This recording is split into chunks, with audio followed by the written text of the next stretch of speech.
Esther bought a new, really beautiful covering. She planned to wear today. Tracy helped her pick it. It was really beautiful. Had the ruffles she likes and some sparkles. It was mostly black. And as she took it out of the closet to put it in the suitcase, she was pretty sure she heard Jerry say, "Did someone die?"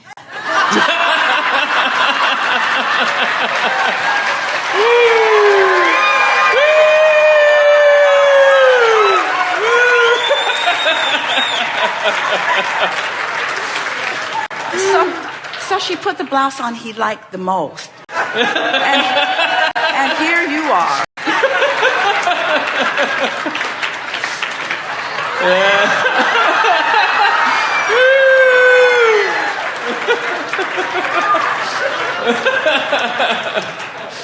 Oh, fantastic. Well, that was...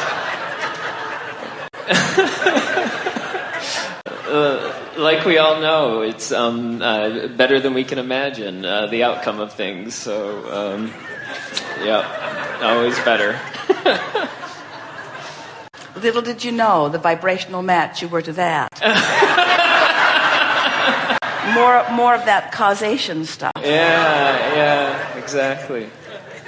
Why did Jerry leave now, and how is it perfect for his and our greater expansion and joy? Because there is very little separation between the physical part of the leading edge and the non-physical part of the leading edge. That's really the point that we're wanting to make with all of this. In other words, we are all so in this together that it makes little difference.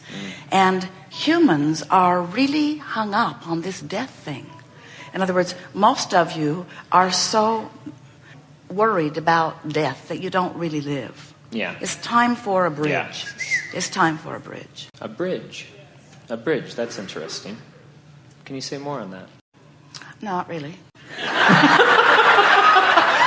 Okay. You brought Figure it out.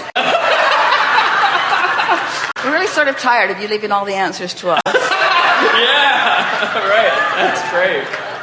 Well, in the sense that, and you've heard us say this many times, that whenever someone makes their transition into non-physical, there's always more asking, more interest in the interaction.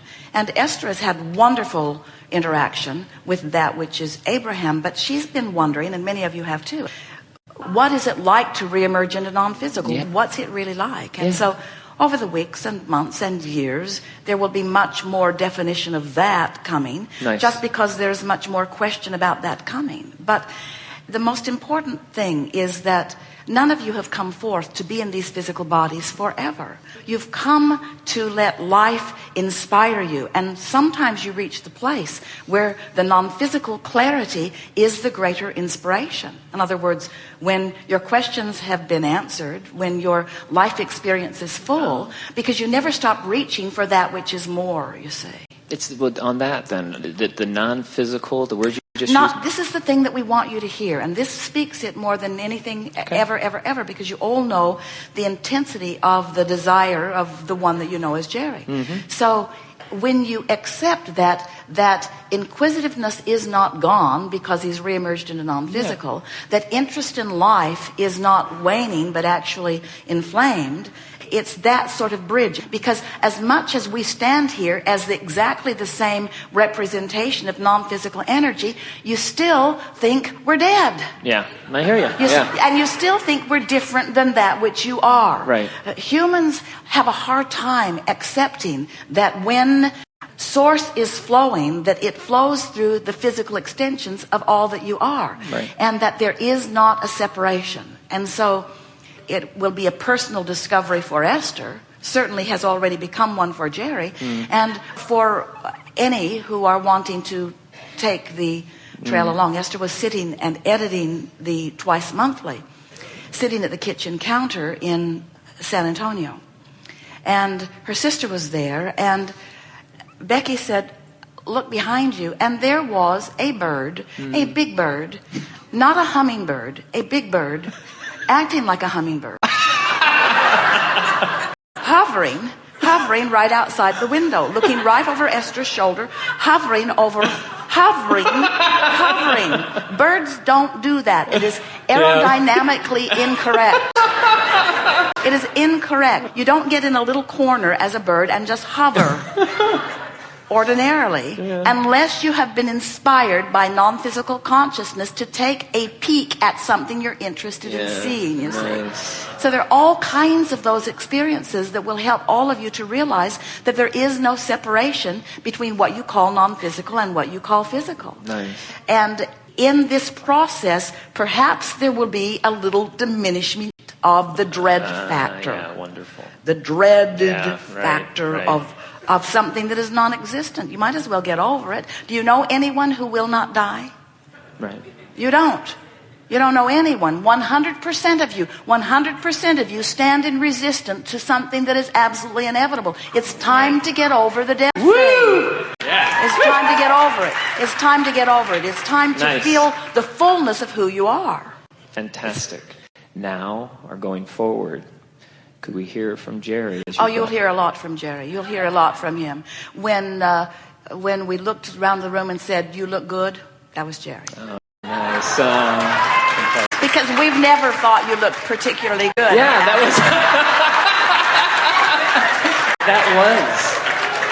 that's fantastic. Yeah. That was a new line. I was surprised at that. That was fantastic. I'm like, okay. And those of you who have been hanging around, you'll recognize Jerry's input. And in some case, it will be hard to separate it because he's been hanging around with us, as have you, while physically focused. But it will be evident. Wonderful. Well, on the topic... And at times, obnoxious and annoying. Great. Well, that's fantastic on that metaphor of the bridge. Because he is that sort of bridge. In other words, we have been non-physically focused. And you have to understand that everything that we are, we're going to enjoy this. So, Esther, in her alignment, and over time, don't read your notes, listen to us.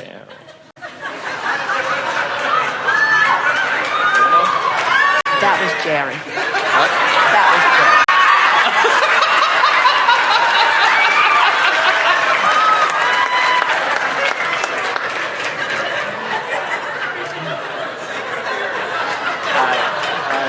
He wants to say.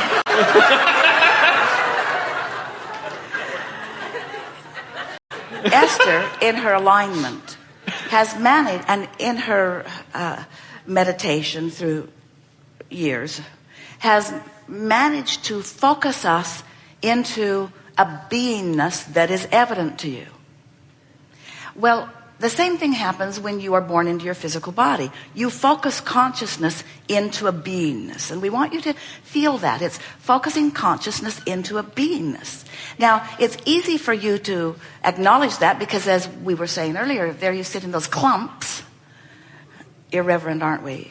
There you are in those clumps, those individual personalities. But when you interact with each other, your attention, your expectation, in the attitude of causation that we were talking about earlier, where there is a collaboration or a collective coming together, you literally focus personalities from those people that you interact with. You see it in children. They behave differently with that person than that person. So there is a focusing of consciousness. Now, most humans don't want to even consider that. You want to give complete causation to the kid who spilled the milk, or complete causation to whatever the personality is in that person. You shouldn't act like that. When we would like to say there is a group dynamic going on here that is causing that behavior to be focused or summoned or exuded or extracted or attracted. In other words, that's going on all the time. And so now there's this non-physical consciousness, this non-physical collective consciousness, this infinite intelligence, which you all focus into being. Jerry got this ball rolling in a very powerful way because he had lived so much life and had so many questions. And when he began to interact with what he knew to be infinite intelligence, that his life had focused so much of it into being. You see, and so the questions began flowing. Esther said she was glad to see you here, and she was glad to see you here because she acknowledges that there are many who will continue that summoning of consciousness in the way that Jerry got it started. And it is so much more global now, because now we've laid this baseline. People understand that, as Seth said, who got it started even before, you create your own reality. And Jerry said, if that is so, how is it so? Seth said, your point of power is in the now. And Jerry said, if that is so, how is that so? And so we've spent the last 26 years answering that question for Jerry and others. That's a question that we really want to talk about here today. And you are bringing it right out to the leading edge again, because it's the focusing of consciousness forward, you see. So you want to feel a certain amount of responsibility for what you're extracting from your grandchildren or from your children or from your government. Take some of the credit for what you are extracting from your government. In your criticism of them, you get more of it. In your appreciation of it, you get more of it. In your attention to anything, you get more of it. So now, here is Esther. She's been focusing us into being with the help of Jerry only in the beginning, and many like you as it began to evolve. And so now here is this consciousness known as Abraham, and you have a level of expectation about what it is. You know we're infinite intelligence, or at least you think we are. We are. We are. In the sense that we have access to any thought that you activate enough to bring into focus. In other words, you are the creation of what goes on here. The collective consciousness and expectation of that which you are is what summons this. So you all have a sort of attitude or expectation of what the non-physical is. Well, Jerry's introduction or reemergence into it adds a different dynamic, at least for Esther, because Esther doesn't want Jerry to be Abraham. She's already got Abraham, you see. She wants his unique introduction to it. Well, what's going to make that? What's going to cause Esther to feel? Is Jerry going to assert himself into this mix? No, we have to keep it alive, the essence? You don't have to. You can't help it. But is Jerry or Abraham, are we going to assert our knowledge into a forum like this? Or is your expectation, is your wondering, is your inquiry, are you the ones that focus that into being, you see? And so that's unsettling a bit to someone like Esther.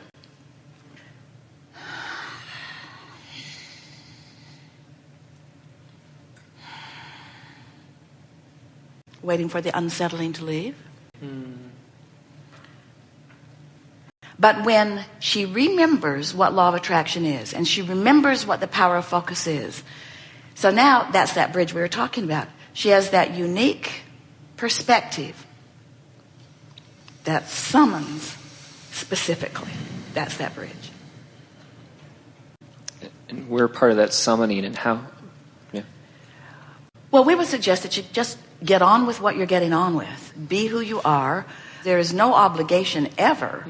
No obligation. First of all, you can't separate physical from non-physical. And there's too much of an integration. There will never be, it is not possible to ever separate that. But what's unsettling about what just transpired there? If she knows, we know, and we're in essence, it seems like creating a practice legend. Vibration. It's what we were talking about at the very first question. Practice vibration.